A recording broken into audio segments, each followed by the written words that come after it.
Scott? Scott Williams? You gave me this assignment. You better be out there. My friend and showrunner and writer extraordinaire and man with a true rock and roll heart, Scott Williams, asked me to list the 10 records that influenced my life the most. And I'm going to take that seriously because Scott also dared me to keep it to 10. So it means I got to leave stuff out that was a huge influence. I mean, it's obvious the Ramones' Rocket to Russia is not on the list. I'm leaving that out, and I'm leaving out Otis Redding live in Europe, as great as that is. And, oh, Miles Davis, in a silent way. One of the Jet, I can't talk about it. Leaving it out. Nor can I talk about Louis Armstrong and Duke Ellington's summit meeting, even though I have everything that they recorded. I can't talk about that.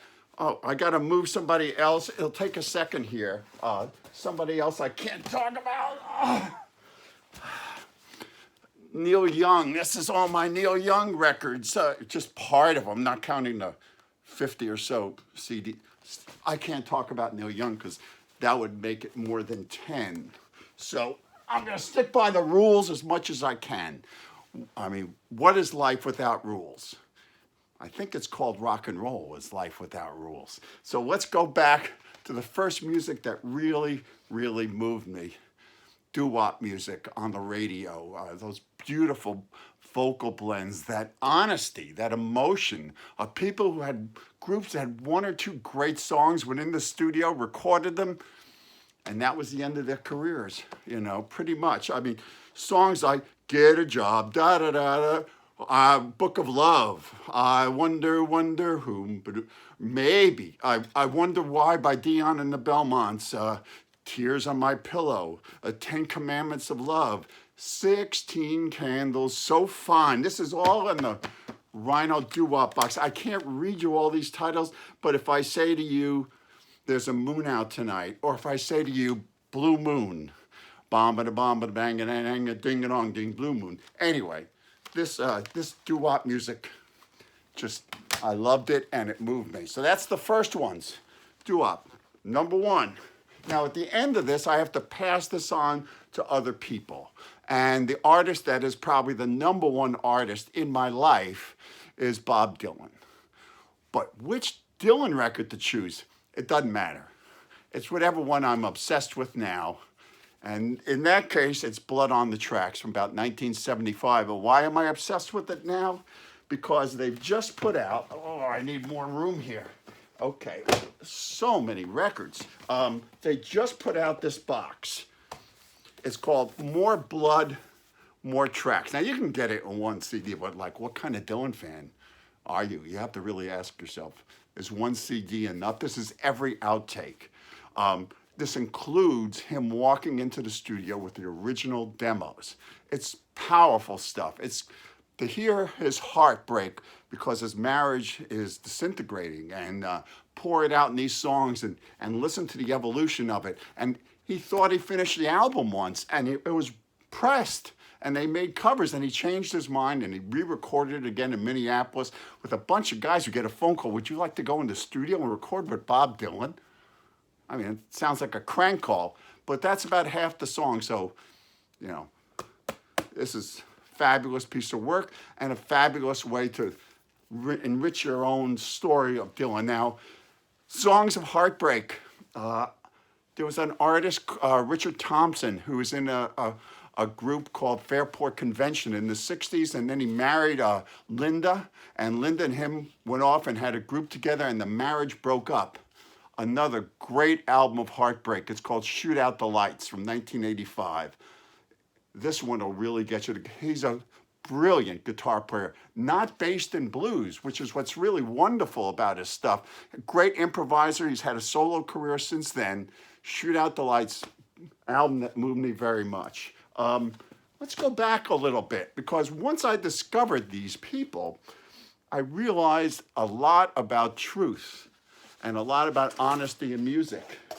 So I'm talking about Muddy Waters and Howlin' Wolf, and in general, Chess Records, which is a label out of Chicago, Marshall Chess, and the two Chess brothers. They owned a club in in the downtown on this, maybe it's the south side, and a lot of great artists, so they bought some space and they started recording them, and they put together a great band. Freddie Belo on drums, Willie Dixon, who wrote a lot of the songs, played bass, and Otis Spann, and you know, some of the greatest blues records. I don't have a compilation of it. I'm sure there's one out there of Chess Records. Etta James.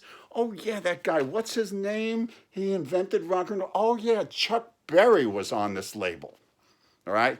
So I just pulled these out because, you know, you'll find a compilation. Now, Muddy Waters wrote this song called Rolling Stone, and these guys from England heard it, and then they actually, on their first tour, got to go to that studio and wrote an instrumental about it because it's the address, 2120 South Michigan Avenue. That's right, the Rolling Stones. Now, this is not the Rolling Stones album that's part of my official top 10 list. Let's make that clear. But it's really, it's one of those albums that a record company invented, because on the English records, there's always so many more songs, and the Americans didn't want to pay all this publishing. So what they did was they took songs from each of the records and put them together and made a whole new record. And so this record only exists in the United States. 12 by 5 is an homage to Thelonious Monk's, one of his records, which has a number thing like that, which just escaped me. Anyway, this is a great record. It's all blues, and it was all basically recorded in Chess Studios. Then I got to meet Muddy Waters and all of them, and they were thrilled. But it's missing one thing. It doesn't have that one thing that makes a Stones album special. It doesn't have a zipper, right? Or a bulge in the crotch.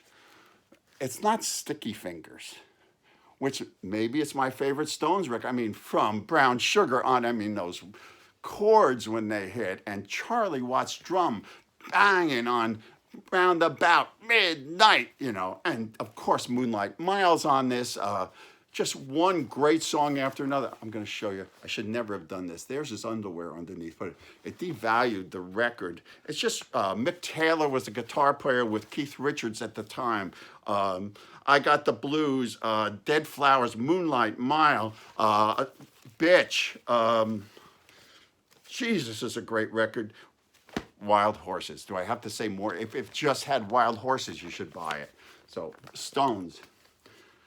So, that's like 1970, 71. And about 1973, I was in England doing Psychedelic Light Show, 72. 73, I came home. I am broke. I got no job prospects. I got about $30 in my pocket, and I have to go back to New Jersey and live with my mother. So now she would go to work and I would drive her to work, and so I had the car. I had nothing to do all day, trying to figure out what I'm going to do next with my life. And I'm driving down Route 4 in Paramus, listening to Scott Muni on WNEW, and he's playing some new records, new artist. And he says, I just got this new artist in. His name is Bruce Springsteen. So I'm going to play the first cut, Blinded by the Light. And I loved it. And I'm thinking, Bruce, this is great. There's all these words, this energy. So I got $30. I go to the Paramus Mall, to Sam Goody's, the record store, just to see what the cover looked like, right? And I see this cover, and it's Greetings from Asbury Park. And I used to spend my summers in Asbury Park, and so I took the $5 out of my pocket and I bought this. But this is not the Bruce Springsteen album that I'm going to talk about. I just want to set the table, although this has Blinded by the Light, Growing Up, which I played endlessly. But that's not the favorite one. That's not part of the 10. Because 3 years later, Bruce met this wonderful rock critic, because it was rock critic who wrote an article about him, and Bruce was desperate at that point with the band. They had only one chance left with the record company, and they had to put everything in this record. And John Landau saw them play in Boston, and he wrote this article in which he said, I've seen the future of rock and roll, and it's Bruce Springsteen. Now, when Springsteen saw this, I guess he contacted John Landau and asked him to come down and listen to the tapes of this record that they were having a lot of trouble working out, and Landau contributed a lot and became a producer. And we got this, right? So luckily, Landau stayed with Mr. Springsteen, became his manager, and has been involved with him ever since. And it's a great rock and roll friendship. And obviously, I don't have to tell you how great this record is, because you wouldn't be here. Now, let's go back to that romance. I forgot, Lucinda Williams.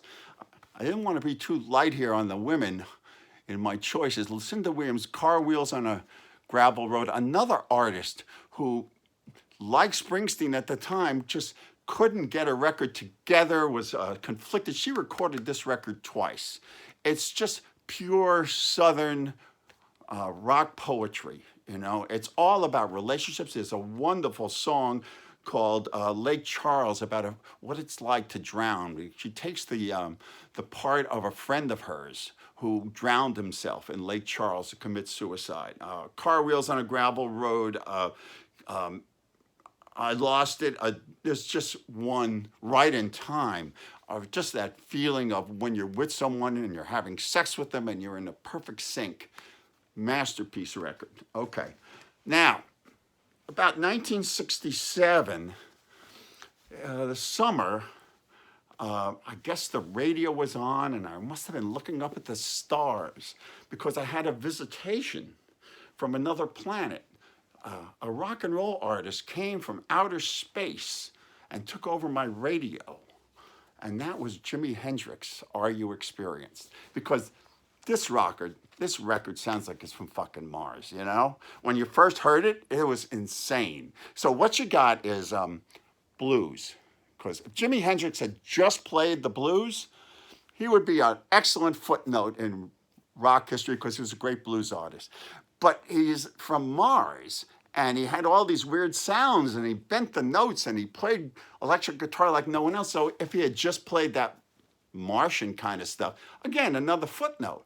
But he played the Martian blues. He made us understand his head, his music, by rooting it in the blues. And the first time you heard Third Stone from the Sun, it was like, what happened to my radio? Is it broken? So I became interested in artists from another galaxy, like this guy, George Clinton, Parliament, Funkadelic, Mothership Connection. This record right here, you see that spaceship? That's how it got to the record company. It came via spaceship, this record, because George Clinton played the funk music from outer space. This is P-Funk.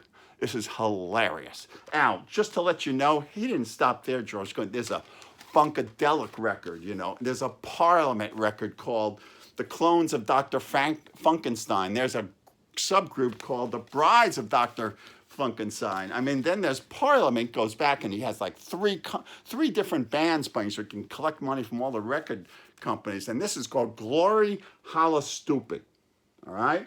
So that's pretty good.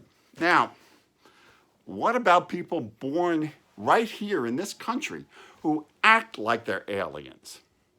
Number one alien acting person in rock and roll, come on. Give it up for Iggy and the Stooges, 1969. Now, this isn't the one, that's the one I'm going to talk about, but this is their first record. And right around the time that this first record comes out, there's a rock festival called the Midsummer Rock Festival out of Cleveland. And it's the first rock festival, it's in a stadium, that they're going to be on TV.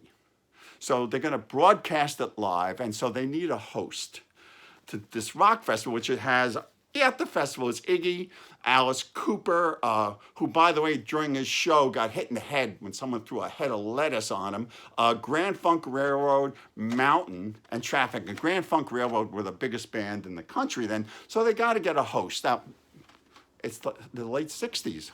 You got to get someone hip. Who else would you choose but Jack Lasculi, formerly of the Today Show? And he's almost 60 years old, so he's perfect to understand Iggy and Alice Cooper. So he's the host. But they're worried that maybe Jack might be a little behind in time, so they assigned him a young guy, right, who has got a little bit long hair, and I don't remember his name, but he's wearing like a blue blazer. He's going to be our interpreter to the youth culture.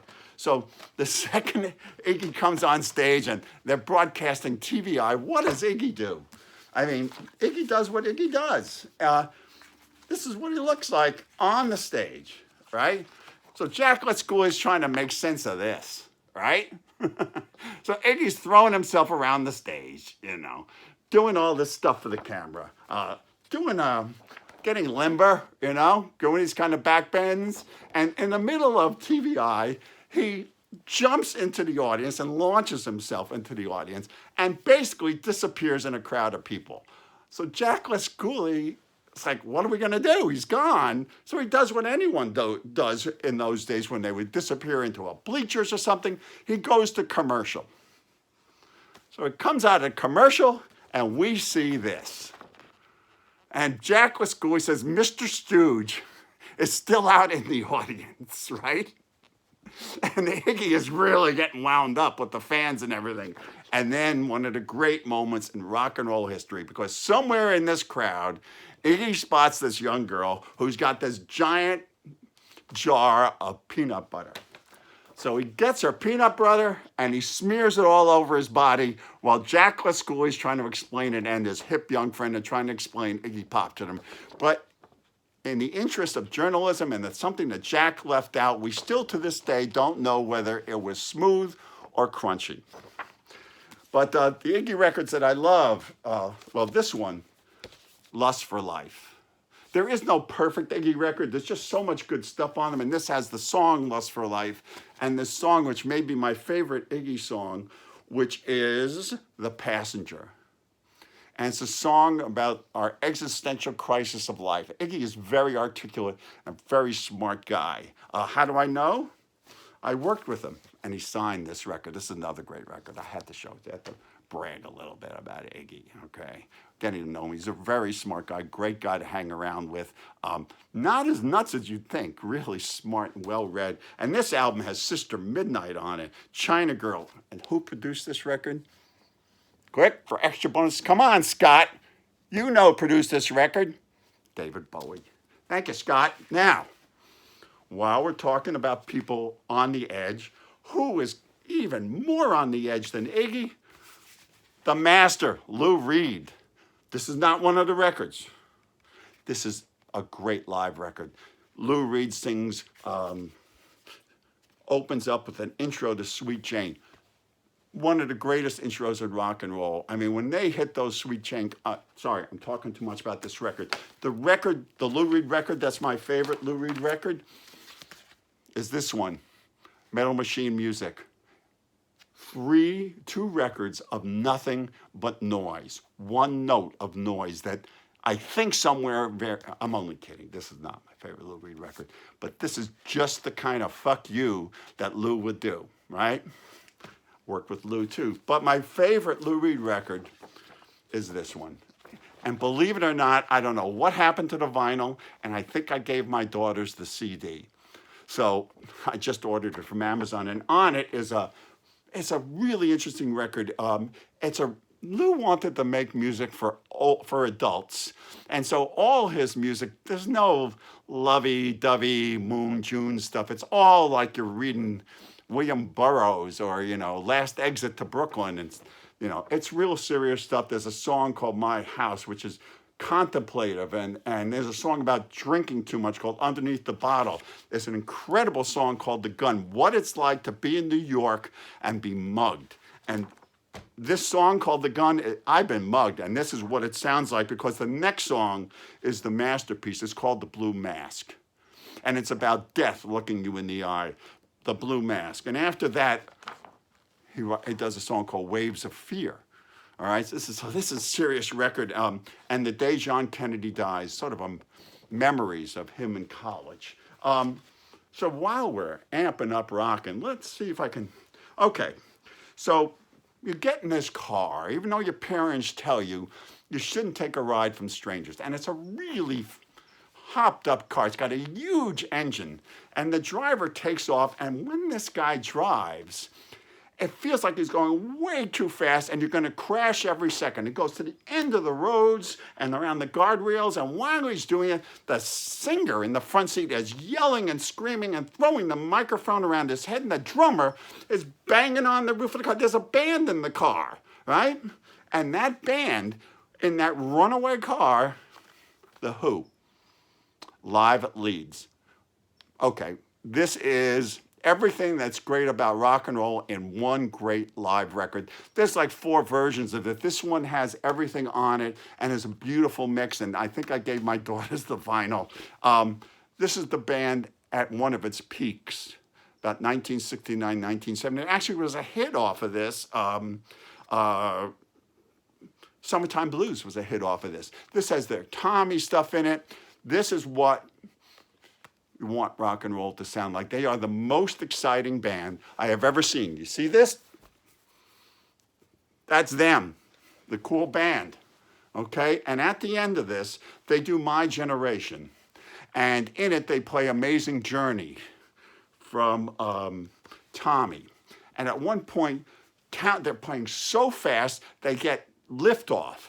And Moon is playing 1,000 miles an hour, and Townsend starts hitting these power chords, and they just turn into pure white light, white heat. So they make it back at the end, and that's, to me, you're not killed in that car. So don't listen to your mother. Sometimes it's important to get in the car, which leaves the last one on the list. It's got to be the Grateful Dead, because I'm a lifelong Grateful Dead fan. So just a little background. The Grateful Dead cost their record company a ton of money. They were just like the last people on earth who should work, a record company should hire, but Warner's didn't know any better, and they needed some bands because everyone else was hiring bands in San Francisco. And so they hired the Dead, and it's like, Dead spend all their money and stuff. And finally, after 4 records where they're losing money, the Dead write all these songs and have a hit that Warner's appreciates, the Working Man's Dead, which it's not this record, okay? I'll get to the record, but I want you to have a little background. This is Uncle John's band, riding that train high on cocaine. I mean, for a Grateful Dead record, this is concise singing in the style of Crosby, Stills, and Nash and country, and they followed up with the companion piece right here, American Beauty, all right? So the record company figures, they're selling records. How can we exploit this band? How can we make more money off of them?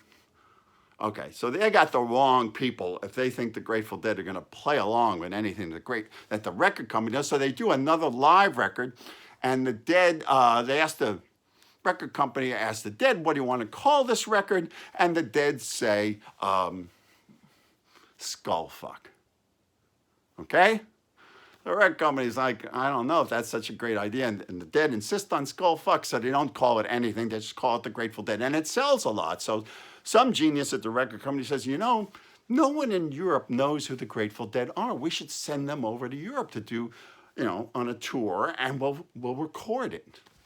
Okay, so the Dead say, that sounds good, because if you're either on the bus or you're off the bus, it's just another trip. And so the Dead say, well, we want to record everything. We want to bring a 16-track player with us. There is no such thing, by the way, at this point, as a portable 8-track or a 16. So they bring 2 8-track machines so they don't lose one note, and they put them in this truck, and off they go to Europe. But, the record company's paying for this, and they figure, how many guys in the band? 5, 3 roadies, 2 managers, 70 people. 70 people go with the Dead to Europe. Now, according to people who were there, you had to count them every day. On only 2 days were there really just 70 there. The first day and the last day. Some days they were missing, some days they had extras, and they come out with a record, and it's called Europe 72. And it's a really good live record. That's not the record. The record came out 2010 because the Dead are the Dead, and they want to record everything and give it to you. This is my last record. This is Europe 72. This is every note that the band played in Europe. Take a look. There it is. Everything. Every single concert, every single note, it's all in here. What do I think of this? It's a band at their peak. It's a band full of joy. It's a band that's so happy to be playing that every single show they played with a gusto that makes you forget, later on what happened to them and their energy loss. They are young and all their friends are along with them, and this funny chemistry happened. Remember, every single audience they played for throughout Europe, and they played these 1,500 seat halls, often made out of wood, so they sounded great. They played in all these concert halls. No one had ever heard them live. So if you bought a ticket for the Grateful Dead, you'd only heard of them and maybe heard one or two songs, and you walk in and 3 hours later you leave and this band is playing these 30-minute songs. So that's all here. Some are complex jams, some are high energy. Anyway, Europe 72, love this record. This is the one, okay? That's my 10, I think. I might have counted wrong. Okay, who am I tagging? See, Scott, I only kept it to sort of 10. I'm tagging my oldest friend, Dennis Benson, who was at many concerts with me. So Dennis, your tag. George Eichen, who was a roommate of mine and worked at the Film Maurice. Be interesting what George has to say. Gail Rogers, who also worked at the Film Maurice. They both went into the music business. So Gail, she's had to deal with a lot of these famous bands. So I'm going to ask Gail, and I'm going to ask Gail Higgins. Gail Higgins is the model for Riff Randall. So we'll see what Gail Higgins has to say. And I thought it'd be interesting to hear what Linda Ramone has to say. So I'm going to tag Linda on this. And Ed Stasium, who produced a lot of the Ramones records. So let's find out what Ed's favorites are. And Maureen Crowe, who is a terrific music supervisor, one of the best in the business. And Maureen knows everything about music, so it'll be interesting in her 10. My old friend, Kent Beta, who I've known since Rock and Roll High School, and Mark Goldblatt, another rock and roll fan I've known since 1975. And the person I've known the longest on the planet, I'm tagging you, Claudia Arkush, my sister, because she heard a lot of these records through the wall. So Claudia, your tag. Let me hear which 10 records you like the most, and if we overlap at all. So Scott, there it is. I'll write something, on Facebook so it seems normal. But I felt it was more fun to do it live. Thank you, Scott.